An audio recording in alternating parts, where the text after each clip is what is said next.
Welcome, everyone. Thanks again for tuning in to another episode of Topic UFO. I am your host, Rick Scouler. Tonight, our guest is Mark Brinkerhoff. And Mark is a lifelong contactee with benevolent ETs. And he also has, I guess you would say, an uncanny ability to either know where these UFOs are going to be or how to communicate and have them appear. And he just doesn't talk about it. He photographs it as well. And he has got tons of photographs. And I think you're going to find this quite amazing. Because I want to have as much time with Mark as I can tonight, we're going to go ahead and just bring him on. Mark, are you out there, sir? Yes, I am. Hi, Rick. Hey, Mark, thanks so much for joining us tonight.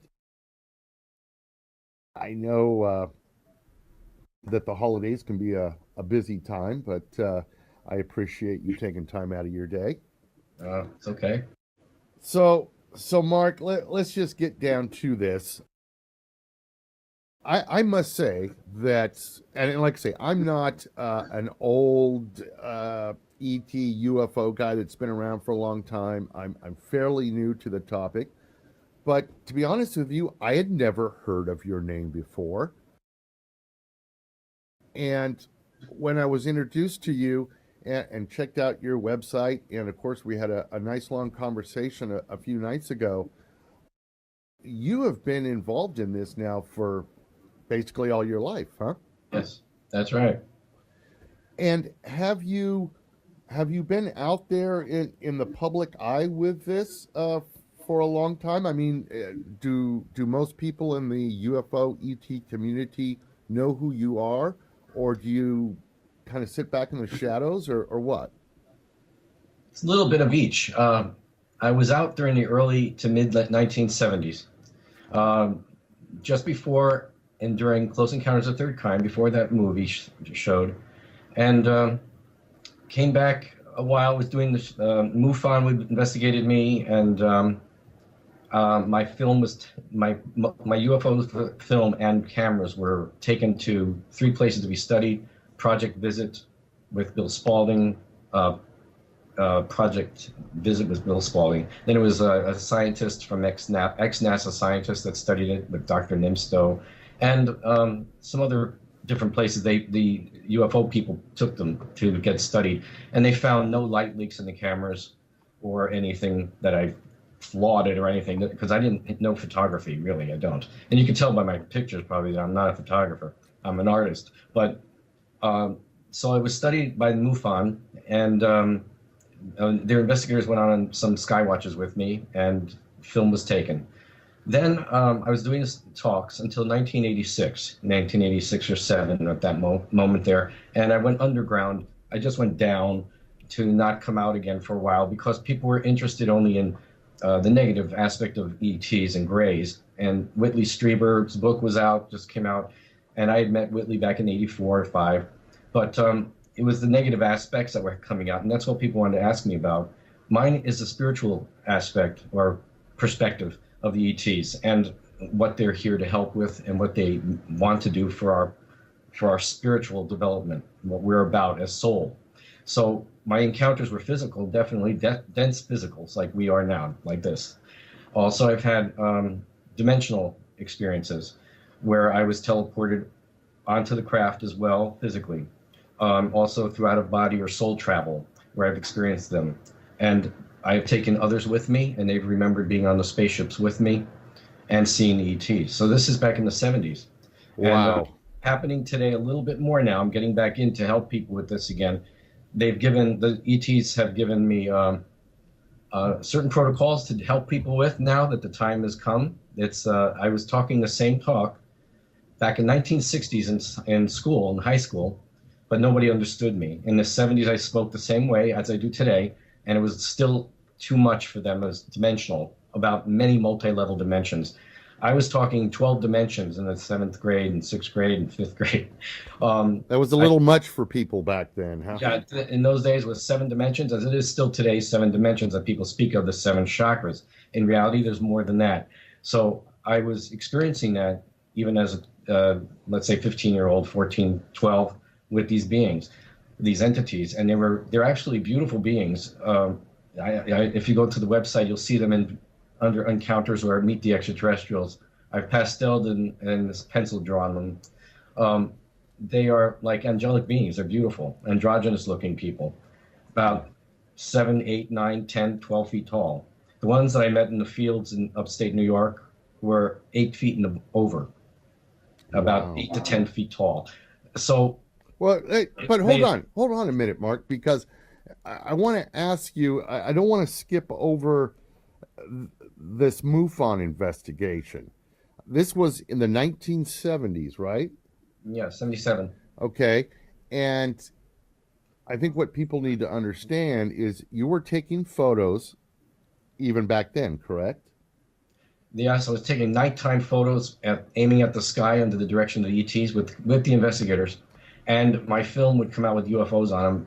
And we're talking analog film, where much harder to fake something than it is today.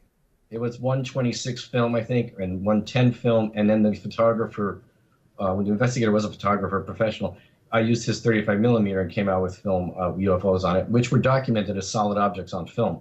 Even so, they did show up, the space people or the spaceships would show up in 4 people with me in the fields, but always under the condition of the people who were with me. If they were skeptics or out for a thrill, nobody would show up. If those people left and went home with their car, they'd show up about 10 minutes later. So this has happened. Plus, I was investigated by the Scientific Bureau of Investigation in 1979. That was with Pete Mazzola, who has passed away in 1987 or so. But they documented and went out to the fields with me in Wanakee Reservoir area in New Jersey. I had a pre-out-of-body experience a week or so before, was shown different images, which I've never been there before in that area. And when we went, I told them what we would see, and sure enough, it was all happening in 3D form, like a deja vu. And the space people, or the spaceships, showed up after other people left. There was a crowd of UFO investigator crowd or something that was with the Jersey people. And until those people left, with the investigators, with my wife and I, we went up to a hill and UFOs came over. And we also heard, I know people don't believe this, but it's true, we heard Bigfoot howling in the distance, and another one in the opposite direction answered it. And it sounds like a loud whine of a strange sound, like a human to an animal. But all of us looked at each other and went, Bigfoot. What did MUFON and these other investigators, what was their conclusion about Mark Brinkerhoff? Okay, I think I'm uncategorizable. I just made that up because I remember Pete saying to me that we want to continue an investigation. And they studied the cameras in the film as well, and the new film. And they said, but we have to have some things happen to us. And it wasn't enough that things were happening to Pete out of body, which the space beings had said, watch, this will happen to him, and he's going to recall things. We started having it happening and meeting them. So we went on that Skywatch. And then they investigated me for the next 4 years.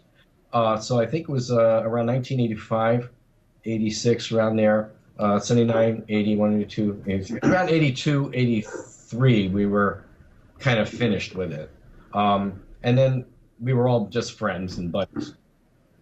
So we had definite UFOs coming over us at that time in the Wanakee Reservoir, and they all saw it. So it was a lot of fun.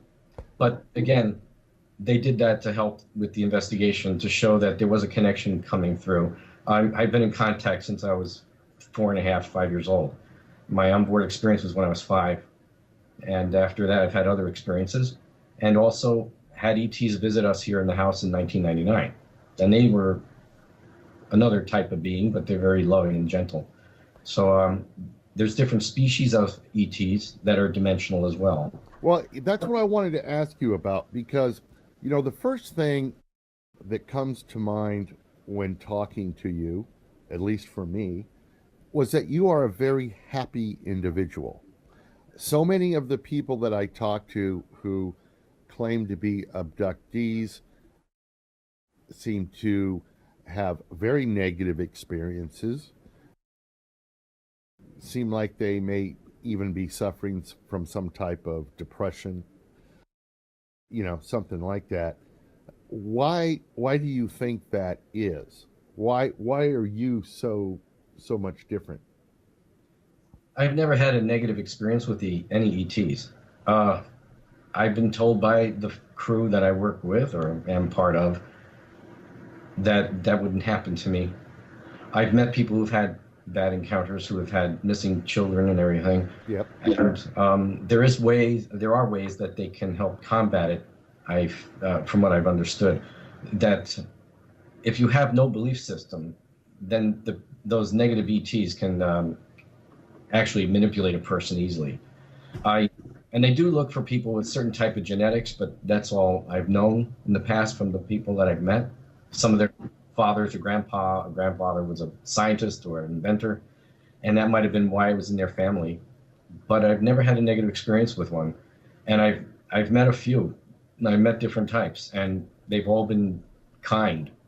Now, because most of the people that I've talked to that claim to be abductees seem to be having experience with the Greys, and you don't have, or you have not had experience with the Greys, have you? Never. I'm not an abductee. I'm a contactee. Contactee. I was asked if I want to come aboard with them, and I've done it a few times. And it's been in the fields upstate, or in a field in Warminster. And they're my family. They're more family to me than my own Earth family, let's say. If people believe in reincarnation out there, it's real. Of course, time is happening all at once, but there is memory and past. And my memories have always been from someplace else. And I was always telling my parents about it, and they would always go, "How would you know this? How can you even know about that? You're just like a kid. You're too young." Mm-hmm. But it was my memories. They're as vivid today as a 3D movie is. I can see it. So if anybody has that kind of experience or remembers things like that, it's probably because you're from there, or a galactic soul, as we call ourselves out there. But I want people to understand these ETs, the ones that they will see on the website, they look like master teachers. They're all loving, spiritual beings. They're not here to take over. They would never do that. They have nothing they need from a physical density planet. What they're concerned about for us as humans or as soul is our soul experience or our spiritual experience as growing. And because of our planet, Earth, in our solar system is moving into another area of space with our galaxy, which they told me about since I was 12. They said, when this happens, you're going to see changes occurring, and it's already happening. So that's what they're concerned about, helping people to spiritually uplift or upgrade their energy or frequencies. And that's what they're about. And they've given me protocols to help people. And the people I've given these talks to with these protocols, or let's say, they're not meditations, but they are similar to it. They've had experiences already meeting the ETs on the dimensional space.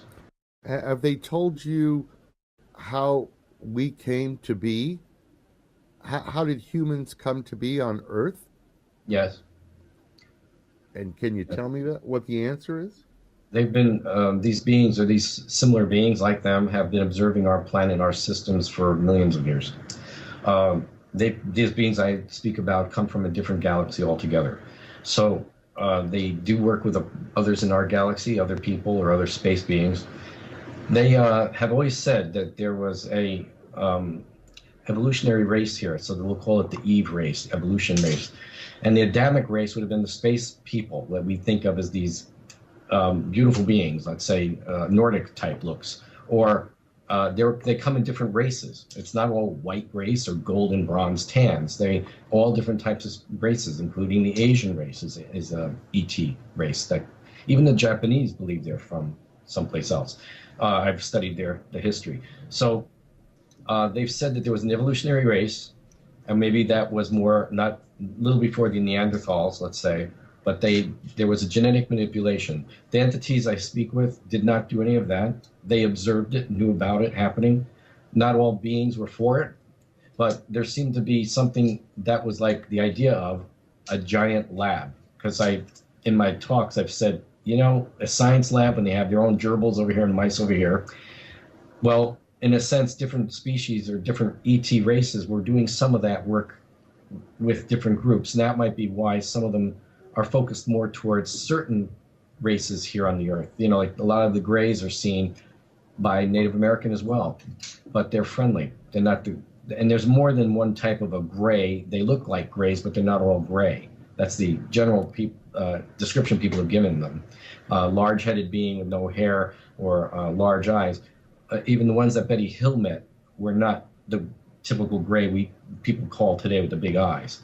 As I was friends with Betty for a while back in the 70s and visited her a lot. There's different beings or different species.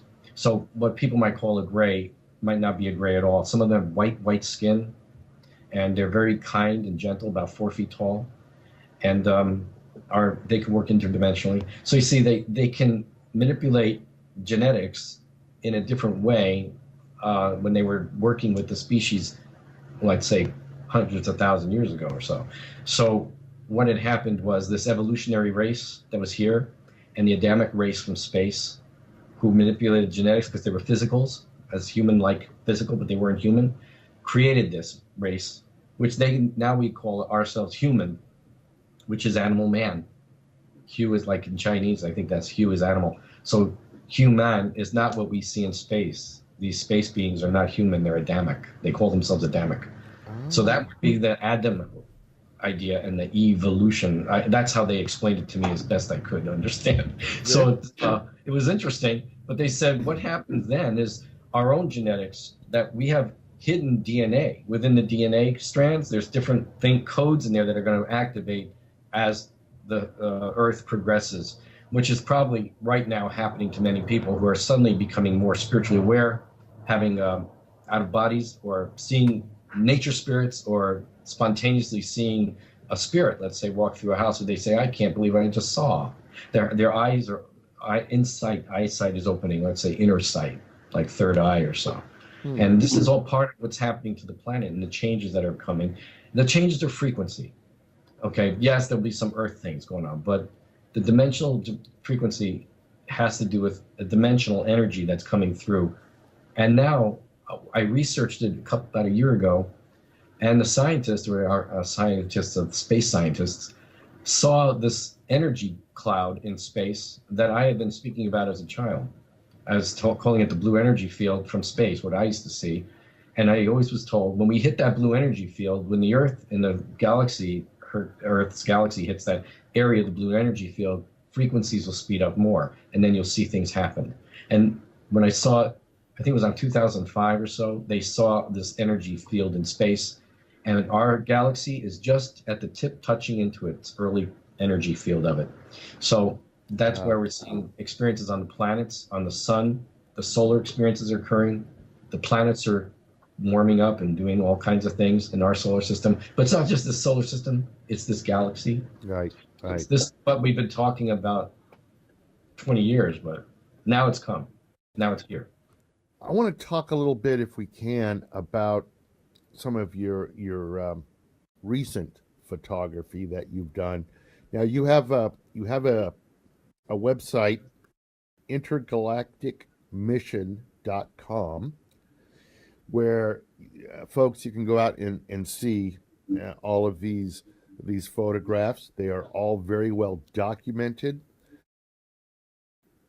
And the question I have, Mark, is these pictures that you take. Now, some of them look very much like I guess you would say, a generic flying saucer, that flattened oval shape. But then there are some that don't resemble that shape at all. That's right. Now, first of all, these pictures that you've taken that are up on your website, these represent occurrences that you manipulated in some way to happen. Maybe manipulate is not the right word, but you know what I'm saying. You had some role in these things appearing. Yes, most of the time. Since I was a child, they would call to me telepathically. I would hear hello, look up, or hello, just hello, and I'd turn and there they'd be. Any children that followed me in school would see them. Now, what they do is will call to me if I'm on the street, or even if I'm in the house here, I'll hear come to the window, and I'll just go to the window, open it up, and there will be a disc or a sphere. It looks like a shiny silver sphere or a white sphere like a pearl. Then what I've done also when people say, well, I sometimes call them, I do a prayer. I'm basically Christian, but I do a prayer to send up energy. And then I do a couple of words that the space beings have given me, which I can tell you.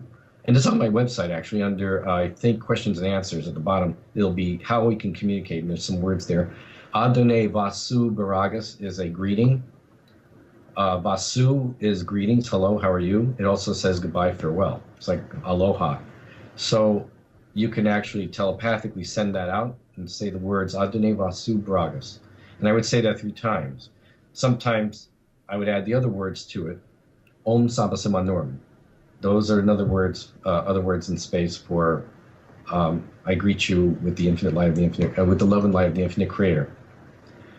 In my old days, in the 70s, I would have a flashlight and I would send up a shooting beam of light, and I do a circle with a cross in the center. If people want to do this, they can. That's a sacred symbol, and if you put it into a sacred symbol space, like into the sky, the ETs who were there will see that.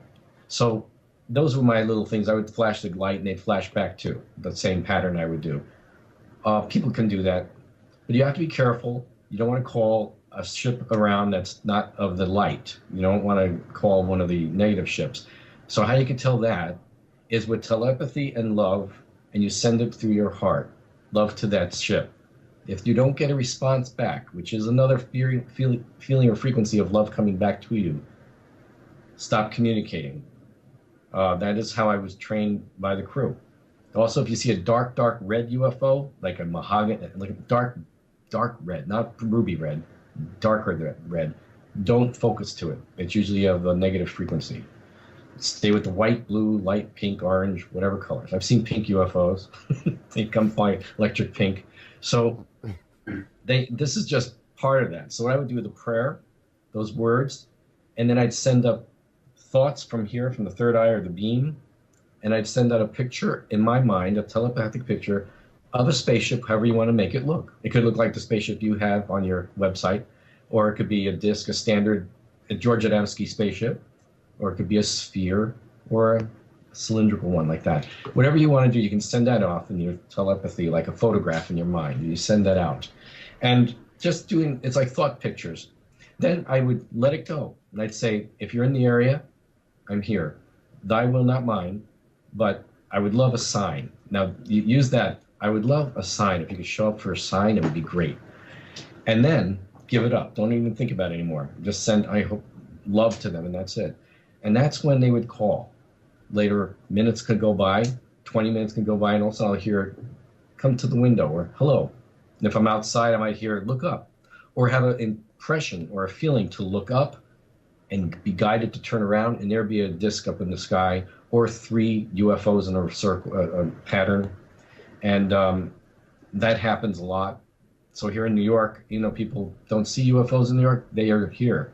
And we see them a lot. And what they do is they show up, come through, hover, and then shut off, like a flash off, like a went interdimensional. And the person that was working with me in 1980 and 1979, Pete Mazzola with the Scientific Bureau Investigation, he was a cop. He was an undercover cop, and he was an investigator and a professional hypnotherapist. So he put me through it. Plus I went through a PSE lie detector back in New Jersey somewhere that he chose somebody that he didn't know, and the man made up the questions for us. And I passed the lie detector test with all flying colors. And Pete said, the guy said, This question will stump the machine and stump him. And the question was, were you ever taken on board a physical UFO or spaceship, not of this Earth, and taken away into space as a child? And I said, yes. And that came out, wired, yes. So he thought this would stump him. But because of that answer, it turned that man around. And Pete said, wow, you got him to believe now suddenly. This was a nuts and bolts type guy, you know, and didn't believe anything. So Pete was a cop, and he knew how to investigate. And he was a lot of fun, and we all miss him. But again, with the UFOs and how to communicate, this is what happens. And the people who work with us today and our friends and who are close friends are having experiences. And my friend just emailed me last night saying she was on the east side and she saw a golden amber light up in the sky over some buildings. We had just seen the same light 5 weeks ago or so. A spaceship came around 8 o'clock at night, came over, did a little zigzag for us, and then disappeared. And that was near Central Park. So she was walking home and saw this light, and I asked her, how did you see it? She said, well, I was guided to look. I just turned and looked, and there it was. And I was looking, and no one was seeing it, and it was just there hovering, and it disappeared after a while. So she said, was that them? And I said, yes, that's what they do. They call to you. No one else sees them sometimes. So, Rick, you can actually see a UFO. Do this kind of an experiment. Go to that part of the questions and answers and see at the bottom on the website, and you can ask the same questions or just same words. Om Sabasima Nurum, Ni Salik Mushum Maktubli Tanakh. And those are the words from space. And there's also a few other ones. But those are the ones that I communicate and send out to them. Now, they telepathically talk to you in English, you know, or with thought form, like thought energy. Right. Okay, so if you test that, sending up information, say, and the people listening, they can try it too. I would be great to see it, to have a sign today. If you want to show up, I'm here. Call to me. I'll be tested. They love to test people. So say, call to me, test me. I promise I'll turn. So you'll turn around when you feel the look up. And if you hear, look up, look up. My nephew had this happen last week. He was driving in his truck upstate in Connecticut, and he's already been contacted the same way, thanks to the communication we do. And he said he was driving the car, and he heard, stop and look at the moon, stop and look at the moon. I think this was when we were just having a full moon last week on Saturday or so. Stop, look at the moon. He didn't do it. He waited about 10 minutes. He said, then he pulled over, got out of the truck or car, and he's looking at the moon, and a UFO came on, popped on. He said, and circled the moon 3 times, and then it went zip, and he took pictures with his cell phone. He got 2 clips of it, one in 6 o'clock position and a 2 o'clock position. And he was all excited about that. So he had the feeling to look and stop, and he heard. So that's what they test you. They test like that. And I will try this. And for the viewers out there, if you go to Mark's website, intergalacticmission.com, get the information. And if you're successful, please let me know, because I would love to have you on the show to tell us your experience. That's true. Now, Mark, Sorry, these quote unquote UFOs,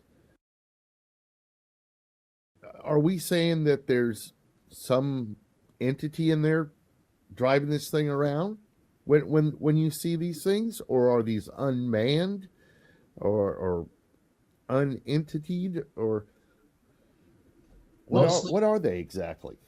The spheres, they're silver or white spheres. They can be anywhere from 20 to 30 feet diameter, maybe even bigger. The ones I've seen have been about 30-foot diameters. They look like giant silver pinballs. Some of them are very mirrored and transparent looking with mirrored effects, all smooth, no seams.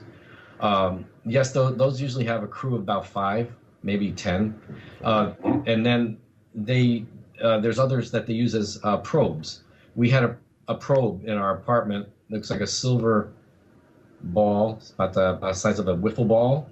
It's about that size. It's bigger than a baseball.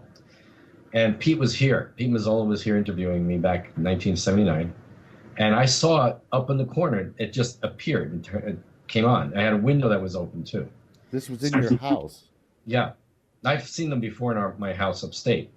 I said to Pete, if you move very slowly, because he was behind. It was behind him, up in the corner of our apartment, behind me actually. And I said, if you just turn slowly, but peripherally look, you'll see a probe up there. It's a silver little ball. But he was so excited, he turned a little faster, and it went out the window like that. So it went zooming out the window. He saw it zoom out. I mean, what the heck was that? I said, that was the probe. He said, ah. But I didn't have a camera. We don't have a camera around usually to take pictures. Today, I'll have a camera and binoculars. I always have binoculars when you look at a UFO, because sometimes you're seeing something else. You want to be sure you're looking at a spaceship. Right. You can see an airplane or a balloon with a tail. So in New York, you get balloons.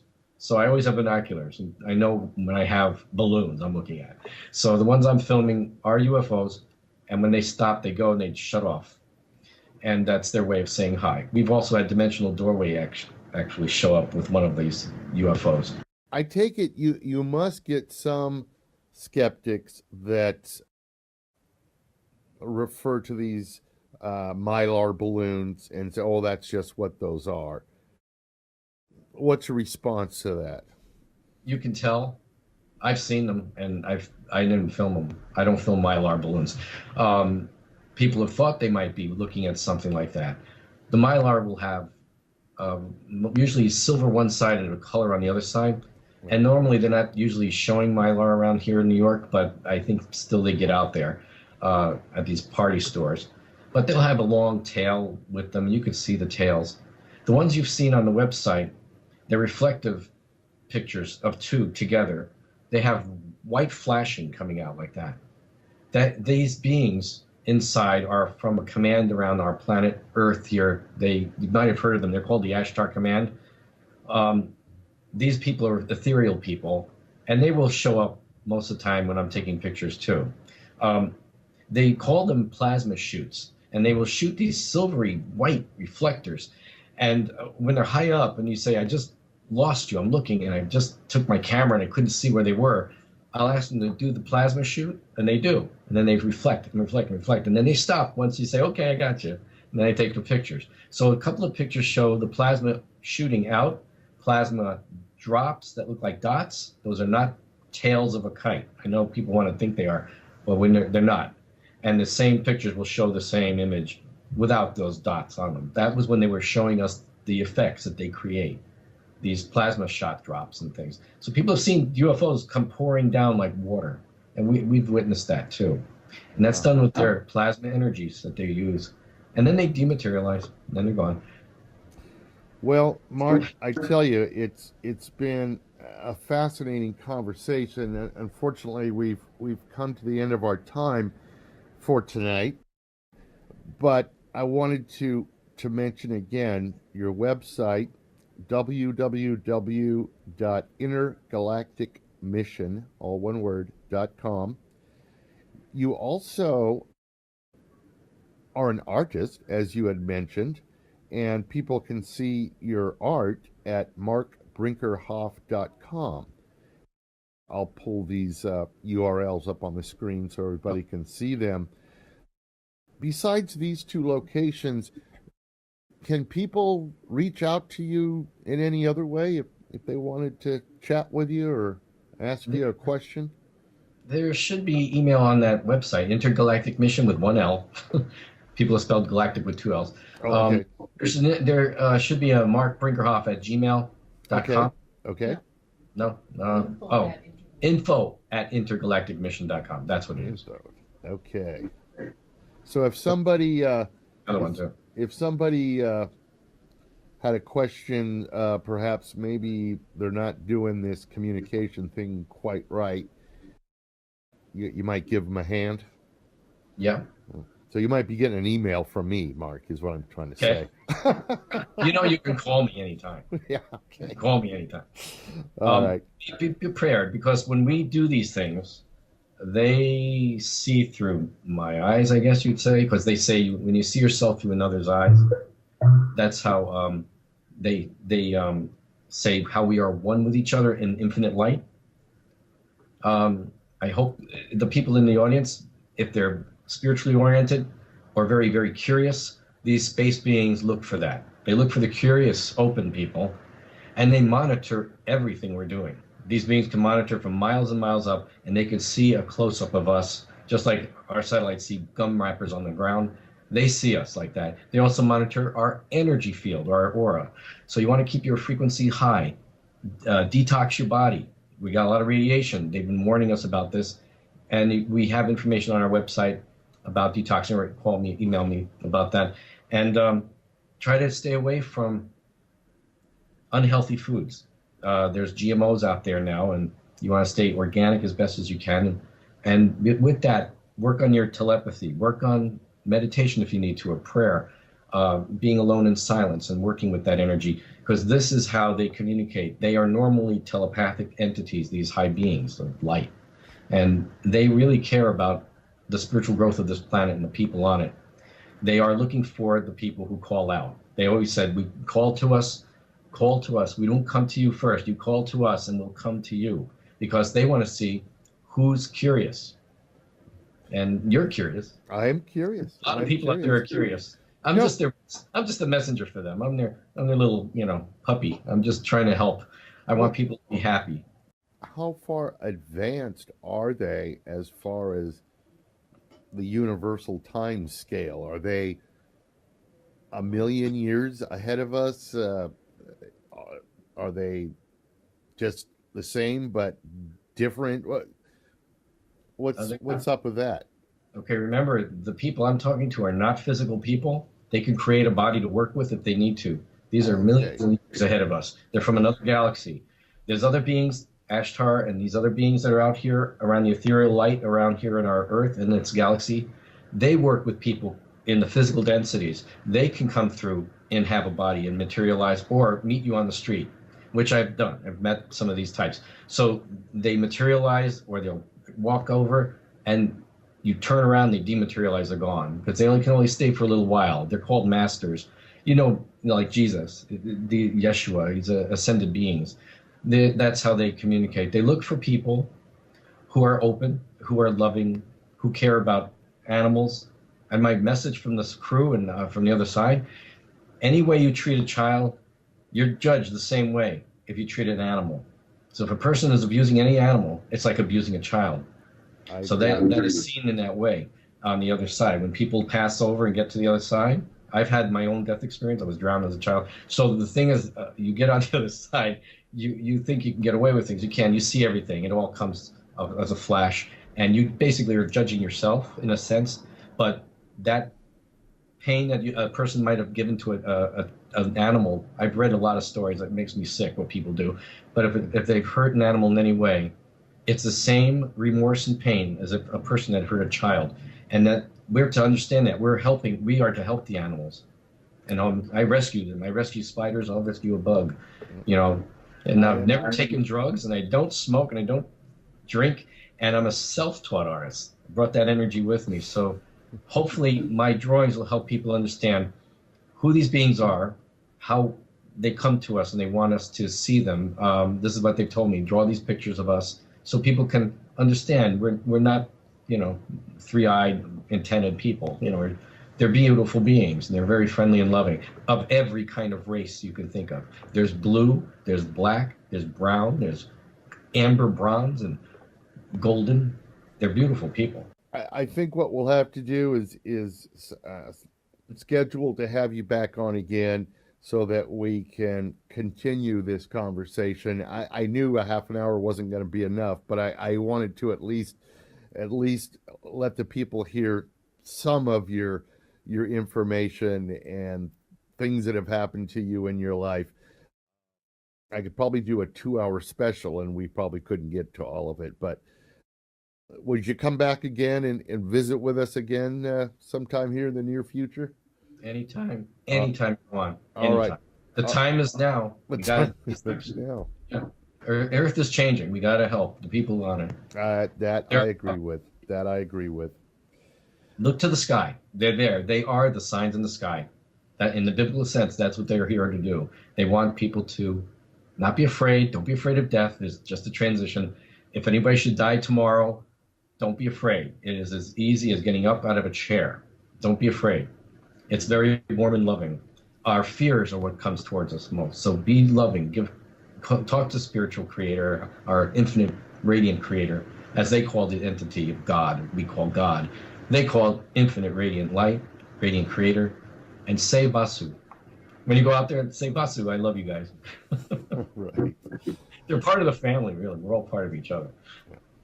All right. Well, listen, Mark, thanks again for being on the show, and I will definitely stay in touch. And I just urge all the viewers out there to go check out Mark's websites. Mark, you just have a great evening. I'll hug my puppy dog a little tighter tonight. Say blessings to God. Every animal you see, if you see a dead animal on the street, if somebody hit it with a car, bless it as you go. All right. Bless it with a circle and a cross. All right, Mark, I will do that. God bless you. Have a great holiday. Okay, you too. Happy Thanksgiving. Thank you. Bye-bye.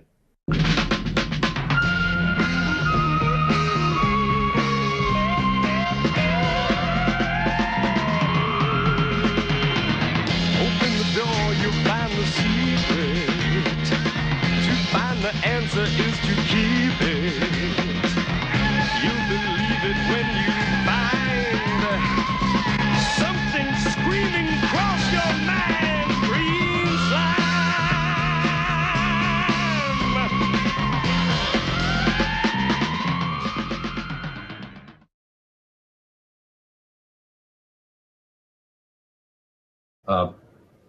Project visit with Bill Spaulding. Then it was a scientist from ex-NASA scientist that studied it with Dr. Nimsto, and some other different places. The UFO people took them to get studied, and they found no light leaks in the cameras or anything that I flawed it or anything, because I didn't know photography, really, I don't. And you can tell by my pictures probably that I'm not a photographer, I'm an artist. But so it was studied by MUFON, and their investigators went on some sky watches with me, and film was taken.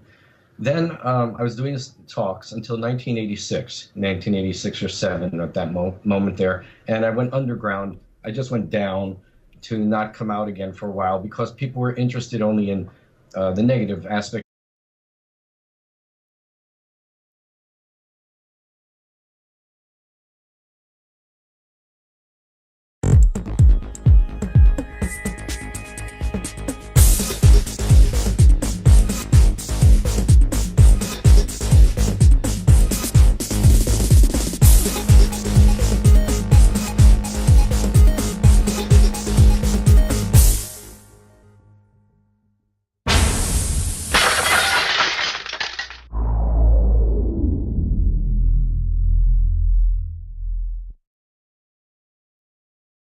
Welcome, everyone. Thanks again for tuning in to another episode of Topic UFO.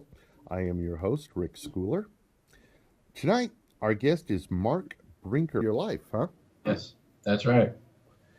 And have you been out there in the public eye with this for a long time? I mean, do most people in the UFO ET community know who you are, or do you kind of sit back in the shadows, or what? It's a little bit of each. I was out during the early to mid 1970s, just before and during Close Encounters of the Third Kind, before that movie showed, and came back a while. Was doing the MUFON investigated me, and my film was my UFO film and cameras were taken to 3 places to be studied. Project visit with Bill Spaulding. For joining us tonight. I know that the holidays can be a busy time, but I appreciate you taking time out of your day. It's okay. So Mark, let's just get down to this. I must say that, and like I say, I'm not an old ET UFO guy that's been around for a long time. I'm fairly new to the topic, but to be honest with you, I had never heard of your name before. And when I was introduced to you and checked out your website, and of course we had a nice long conversation a few nights ago, you have been involved in this now for basically all your Hoff. And Mark is a lifelong contactee with benevolent ETs. And he also has, I guess you would say, an uncanny ability to either know where these UFOs are going to be or how to communicate and have them appear. And he just doesn't talk about it, he photographs it as well. And he has got tons of photographs. And I think you're going to find this quite amazing. Because I want to have as much time with Mark as I can tonight, we're going to go ahead and just bring him on. Mark, are you out there, sir? Yes, I am. Hi, Rick. Hey, Mark, thanks so much for